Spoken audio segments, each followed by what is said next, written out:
The First World War ended on the 11th of November 1918. Nearly 1 million British servicemen and civilians died in the war. After the war, people thought that it was important to find ways to remember those who had been killed. So, throughout Britain, towns and villages, churches, schools and colleges built war memorials with the names of the men who had died written on them. After the Second World War, the names of those killed in that war were often added to the memorials.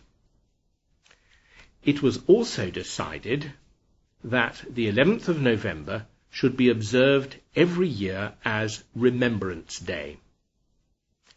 On the 11th of November, at 11 a.m., many people stand silent for 2 minutes to remember those killed in the 2 world wars and in other conflicts. It is also common for people to wear little red flowers, called poppies, made of cloth.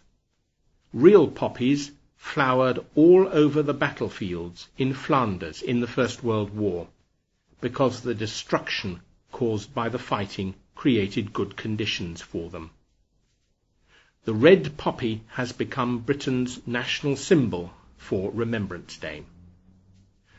On the second Sunday in November, there are special remembrance services in most churches in Britain, and parades of ex-servicemen, and ceremonies at war memorials.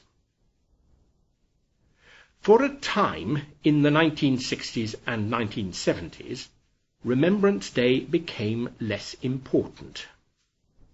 A new generation had grown up since the end of the Second World War, and many older people did not want to think back to the war years any longer. For them, the loss of friends and relatives, the bombing, the queues to buy food, and the general hardship of life in wartime were things they wanted to forget. It even seemed possible that Remembrance Day would slowly fade away. But since the 1990s, Remembrance Day has been back in fashion, strongly encouraged by our government. Indeed, more people seem to observe the 2 minutes silence today than at any time I can remember. I wonder what people are remembering when they stand in silence. There are, I believe, only 5 people still alive in Britain who fought in the First World War. People who fought in the Second World War are all 80 years old or older. So most people who stand in silence on Remembrance Day are not thinking about specific people, relatives, friends, army comrades, work colleagues, who died. Perhaps they are thinking about war and conflict generally. Or perhaps they are thinking about something completely different, like what to cook for supper. That is the wonderful thing about thinking. It is completely private. No one but you knows what you're thinking about. And now I'm going to say something controversial.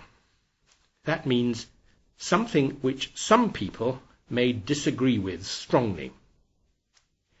It is right to remember those who died in the great wars of the 20th century. It is right also to remember that most of those who died were not British. And it is important also to find a way to leave the past behind, because otherwise we cannot properly face the problems of today. Goodbye.